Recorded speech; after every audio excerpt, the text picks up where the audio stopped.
Halo adik-adik, selamat hari Paskah.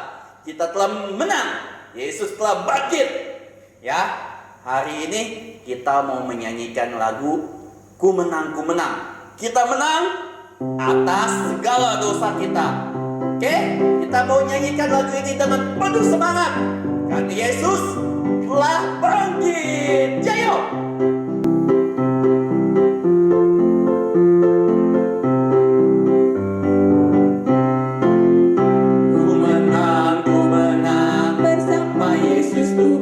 Ku menang di dalam peperangan. Ku menang atas segala setan. Haleluya, haleluya, ku menang. Haleluya, dia bangkit. Haleluya, dia hidup. Haleluya, dia naik. Roh Kudus turun. Ku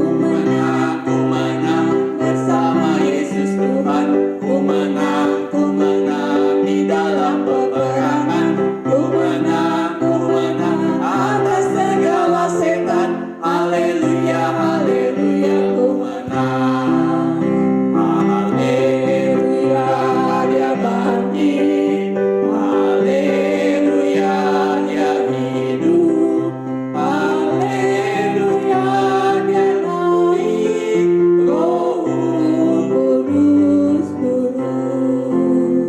Oke, adik-adik, kita mau satu dalam doa ya untuk memulai ibadah kita pada pagi hari ini. Allah Bapa kami yang berada dalam kerajaan surga, terima kasih Bapa, terima kasih Yesus karena Engkau telah mau mati untuk kami semua dan kami telah menang pada hari ini. Terima kasih Engkau mau bangkit untuk hari ini dan kami percaya Bapa Engkau telah menyediakan tempat untuk setiap kami yang percaya kepadamu. Bapa, sebentar lagi kami akan beribadah menyambut hari Paskah ini. Layakan kami Bapa, ajar kami untuk duduk diam dan untuk memuliakan namamu dengan sukacita. Hanya di dalam nama Tuhan Yesus kami alaskan doa ini. Haleluya, amin. Oke, selanjutnya kita mau menyanyikan lagu Yesus bangkit. Ya, Yesus telah bangkit pada hari ini. Mari kita nyanyikan lagu Yesus bangkit. Ya, kita harus nyanyi lebih semangat lagi. Sebab Yesus kita telah bangkit. Oke, yuk kita nyanyikan lagu ini. Yesus bangkit, berseraklah musuhnya. Yesus bangkit, berseraklah musuhnya. Yesus bangkit, berseraklah musuhnya. Yesus, Yesus bangkit. Yesus bangkit, berseraklah musuhnya. Yesus bangkit, berseraklah musuhnya. Yesus bangkit, berseraklah musuhnya. Yesus, Yesus bangkit. Oke adik-adik, sebelum mendengar firman Tuhan, kita mau nyanyikan lagu Sebab Dia Hidup.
Adik-adik, kita mendengarkan firman Tuhan. Dengarkan dengan serius ya.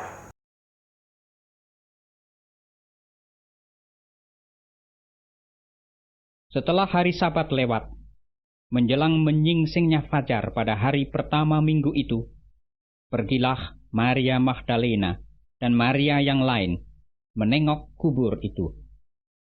Maka terjadilah gempa bumi yang hebat, sebab seorang malaikat Tuhan turun dari langit dan datang ke batu itu dan menggulingkannya, lalu duduk di atasnya.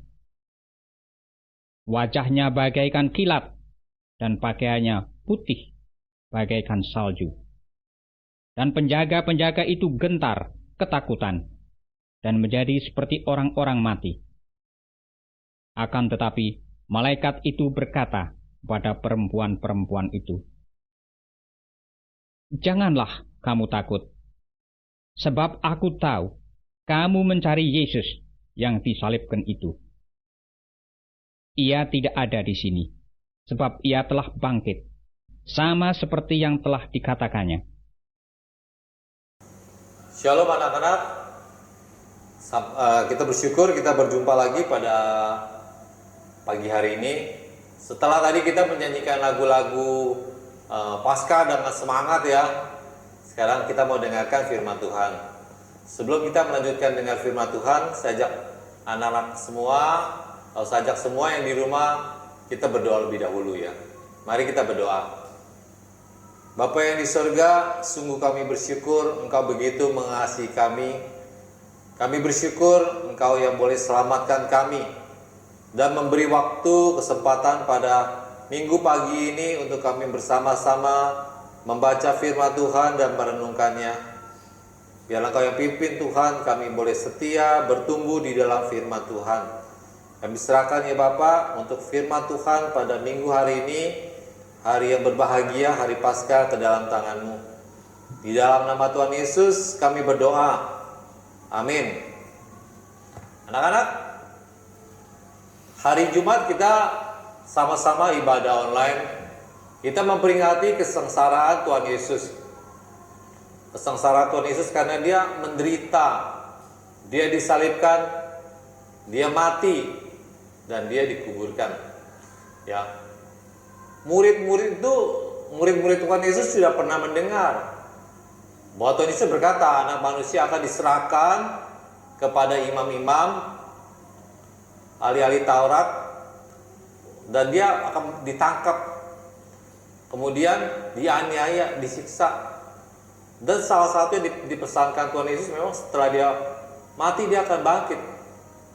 Tapi apakah murid-murid Tuhan Yesus langsung percaya dan mengerti apa yang Tuhan Yesus katakan? Nah ini dia, tampaknya mereka tidak mengerti. Kita akan saksikan ya melalui peragaan boneka pada pagi hari ini. Selamat menyaksikan.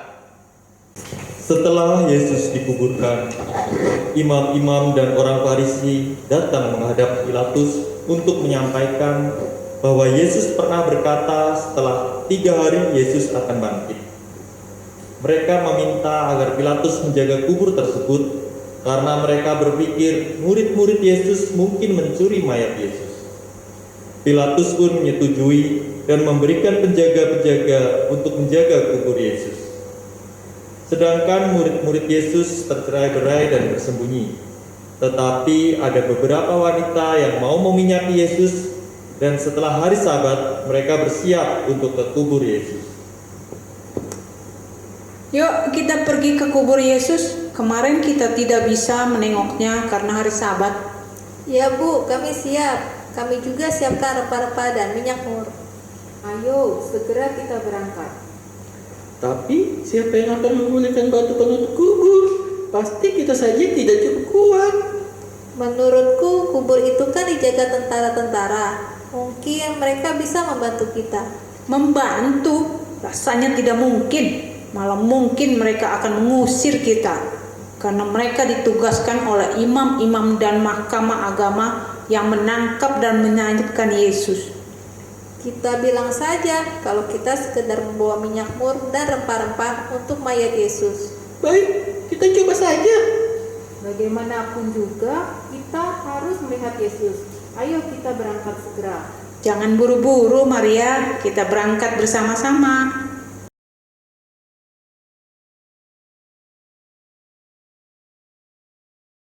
Apakah cuma aku yang merasakannya? Sepertinya gempa. Benar gempa, aku juga rasa pusing. Apakah sesuatu terjadi pada kubur Yesus?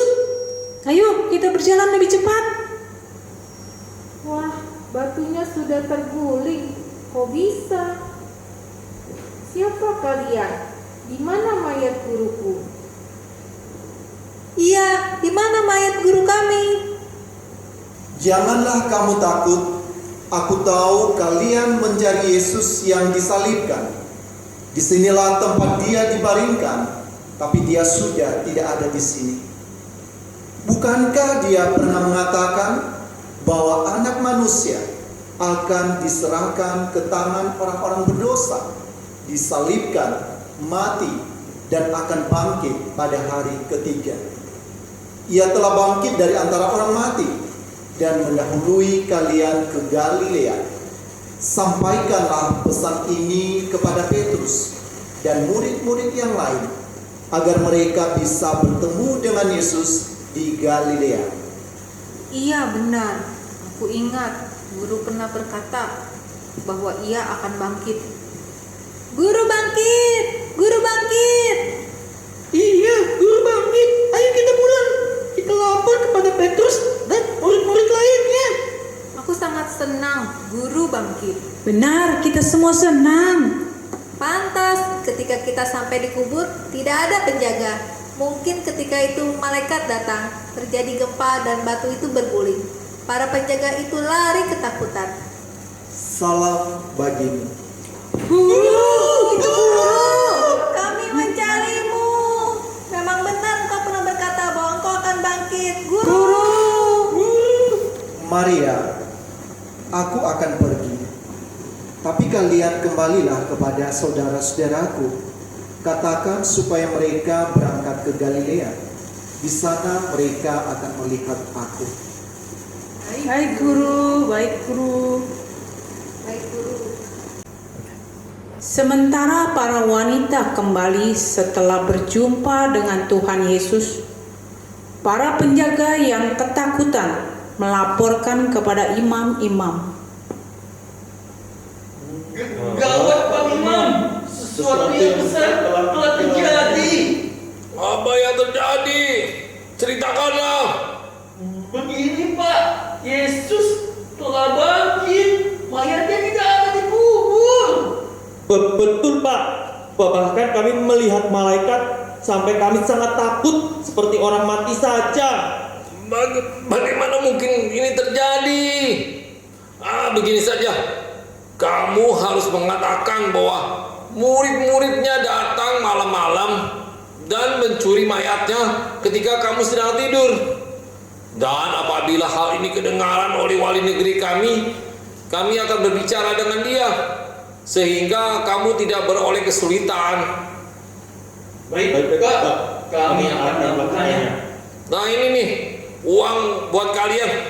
Jangan lupa ya, kalian lakukan seperti yang saya pesankan agar berbohong, bercerita bahwa Yesus mayatnya dicuri. Sejak saat itu tersiarlah kabar di antara orang Yahudi bahwa mayat Yesus dicuri oleh murid-muridnya sampai saat ini.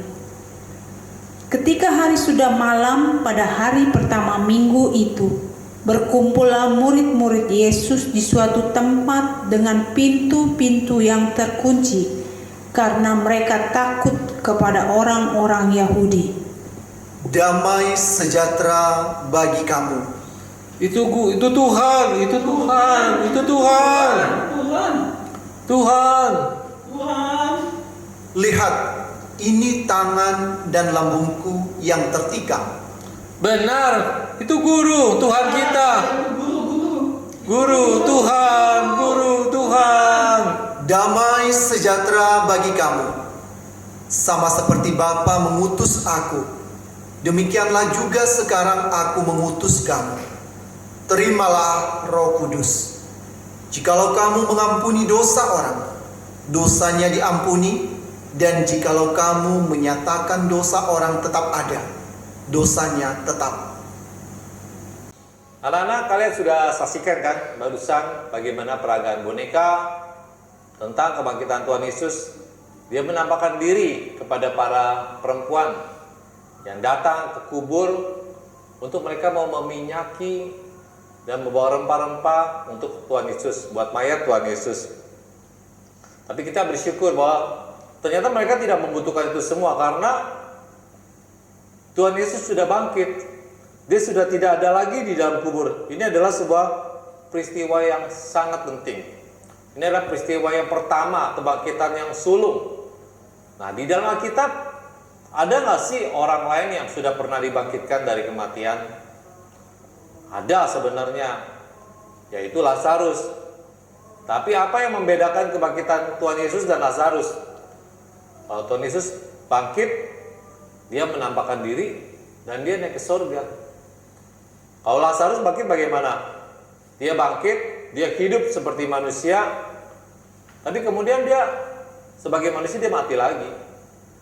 Nah, inilah yang berbeda ya, bahwa Tuhan Yesus bangkit bukan hanya seperti Lazarus, tapi dia bangkit, dia menampakkan diri kepada murid-murid, dia mengajar mereka, kemudian dia naik ke surga. Itu menjadi satu jaminan ya, bahwa kita anak-anak Tuhan suatu saat juga akan mendapatkan kebangkitan. Makanya dikatakan Tuhan Yesus adalah kebangkitan yang sulung, yang pertama. Nanti akan diikuti oleh orang-orang yang percaya. Secara manusia kita bilang, mana mungkin ya orang mati bangkit. Bahkan murid-murid Tuhan Yesus pun pada awalnya tidak percaya. Hari ini kita akan belajar. Ada beberapa hal yang menunjukkan bahwa Tuhan Yesus benar-benar sudah bangkit. Ya, semua hal ini kita pelajari secara lengkap ya. Yang pertama adalah kubur yang kosong. Tuhan Yesus sudah tidak ada di dalam kubur. Dia sudah bangkit. Orang-orang ada yang mengarang cerita, oh itu karena mayatnya sudah dicuri oleh murid-murid Tuhan Yesus. Memang itu bisa juga. Tapi yang pertama-tama kita tahu adalah kubur sudah menjadi kosong. Kalau kubur kosong, Tuhan Yesus tidak kelihatan lagi, ya tidak ada buktinya. Yang kedua adalah Tuhan Yesus menampakkan dirinya kepada para wanita, nantinya kepada murid-muridnya, dan bahkan di dalam Alkitab mencatat Tuhan Yesus menampakkan diri kepada lebih dari 500 orang. Jadi banyak orang yang sudah melihat kebangkitan Tuhan Yesus, sehingga tidak diragukan lagi bahwa dia benar-benar bangkit. Tidak ada bukti-bukti yang membantahnya. Walaupun mereka mencari-cari alasan dicuri, tapi kalau mayat dicuri, dia tidak bisa menampakkan diri. Kemudian juga yang ditujukan adalah apa? Setelah kebangkitannya, Tuhan Yesus menunjukkan bekas luka di tangan, kaki, dan lambungnya. Dia bukan hanya menunjukkan lukanya, tapi dia tinggal dan dia bisa mengalami pengalaman murid-murid Tuhan Yesus. Setelah bangkit, dia bersama-sama murid Tuhan Yesus bukan cuma datang dan pergi, tapi dia bisa apa? Makan bersama-sama dengan murid-murid Tuhan. Dia berbicara tentang kerajaan Allah kepada murid-muridnya. Makanya Tuhan Yesus tidak menampakkan diri kepada orang-orang yang tidak percaya, karena Tuhan Yesus menampakkan diri untuk mengajar murid-muridnya tentang kerajaan Allah. Jadi selain kubur yang kosong, dia menampakkan diri. Itu adalah bukti-bukti yang sangat-sangat penting. Dia mengajarkan. Kalau kita diajar, apa yang terjadi? Nah, ini sambungannya. Murid-murid yang diajar itu pada mulanya mereka adalah orang-orang yang ketakutan.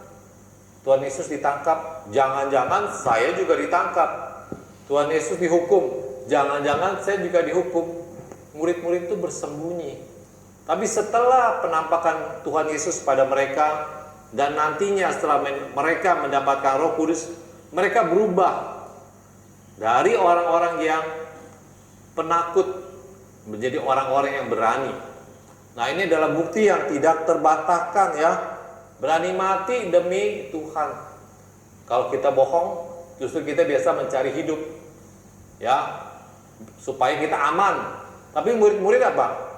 Mereka justru menjadi berani, tidak takut mati. Ini adalah satu bukti yang tidak terbantahkan bahwa Dia, Yesus, sudah bangkit. Dia adalah Tuhan. Sebagai kebangkitan sulung memberikan jaminan kepada kita bahwa kita juga memiliki satu kebangkitan atau kehidupan setelah kematian di dunia ini terjadi. Nah, di dalam firman Tuhan dalam 1 Korintus pasal 15 ayat 14 ada ayat yang penting juga buat kita. Dikatakan begini, tetapi andai kata Kristus tidak dibangkitkan, maka sia-sialah juga kepercayaan kamu. Artinya apa?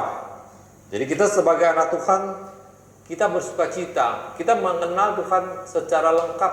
Kita belajar dari kelahirannya, hidupnya, pengajarannya, kesengsaraannya, kematiannya, bahkan sampai kebangkitannya. Nanti juga kita belajar untuk kenaikannya. Ini adalah sebuah kabar sukacita. Kita girang karena Dia sudah bangkit. Sehingga ini juga sebuah cerita yang dapat kita ceritakan kepada orang lain ya. Ini kita katakan apa? Tuhan Yesus sudah mengalahkan maut. Kita tidak lagi takut mati yang gelap seperti selesai, seperti tidak ada harapan. Tapi Tuhan Yesus memberikan kita harapan. Untuk itu kita bersyukur dan biar kita hidup di dalamnya dengan apa? Penuh sukacita, penuh harapan. Kita tidak hidup sembarangan ya, karena kita tahu ada tersedia kekekalan buat orang-orang yang percaya. Nah, pada hari Paskah biasa kita dapat apa? Seperti harusnya di sini nih, kita dapat telur ya. Pada tahun ini mungkin kalian tidak mendapatkan telur dari sekolah minggu, tapi kalian bisa masak telur di rumah masing-masing. Ya. Ini mengingatkan kita di dalam telur ini ada apa? Ada kehidupan ya. Sebelum kita masak pastinya dia bisa menetas, dia memberikan lahir ayam yang baru, anak ayam ya. Tuhan Yesus bangkit, Dia hidup. Mungkin dipikirnya orang-orang ketakutan, ini sudah berakhir. Tapi Dia bangkit, Dia hidup, memberikan harapan, memberikan kehidupan buat Lause, buat anak-anak semua juga yang di rumah ya. Demikian firman Tuhan pada hari ini. Biar kita bersemangat di dalam hidup kita, melayani Tuhan, berdoa, berharap pada Tuhan. Sebagai anak-anak kalian selalu rajin belajar untuk masa depan kalian. Kita mengakhiri sekolah minggu kita untuk firman Tuhan ini dengan berdoa, dan nanti langsung saja kita sama-sama doa Bapa kami ya. Mari kita berdoa. Bapa yang di surga, kami bersyukur Engkau adalah Allah yang hidup, Engkau adalah Allah yang bangkit. Engkau memberikan kami harapan dan memberikan kami kehidupan. Kami bersyukur Tuhan, biarlah kami mengisi hidup kami dengan hal-hal yang berguna. Kami hidup dengan takut akan Tuhan, sehingga kami hidup dengan sopan dan berjuang sungguh-sungguh bagi kemuliaan nama-Mu. Sebagai anak-anak kami belajar, kami bersekolah dengan sungguh-sungguh juga buat masa depan kami. Kami serahkan Tuhan hidup kami ke dalam tangan-Mu. Biar Engkau yang pelihara dengan kesehatan, meluputkan kami dari pandemi, baik itu untuk kami anak-anak maupun buat keluarga kami. Tuhan jagailah kami selalu. Kami bersyukur berdoa di dalam nama Tuhan Yesus yang mengajarkan kami doa Bapa kami. Mari kita sama-sama berdoa ya. Bapa kami yang di surga, dikuduskanlah nama-Mu.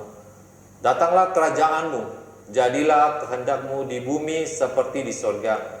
Berikanlah kami pada hari ini makanan kami yang secukupnya, dan ampunilah kami akan kesalahan kami seperti kami juga mengampuni orang yang bersalah kepada kami.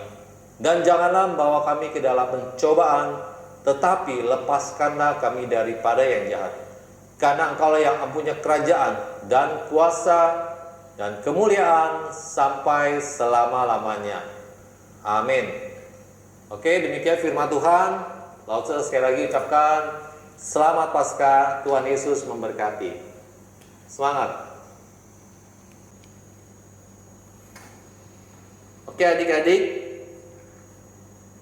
Barusan kalian telah mendengarkan firman Tuhan. Ya, firman Tuhan. Oke kan? Ya, sebelum kita mengakhiri ibadah kita pada minggu pagi hari ini, kita mau nyanyikan lagu Yesus Bangkit.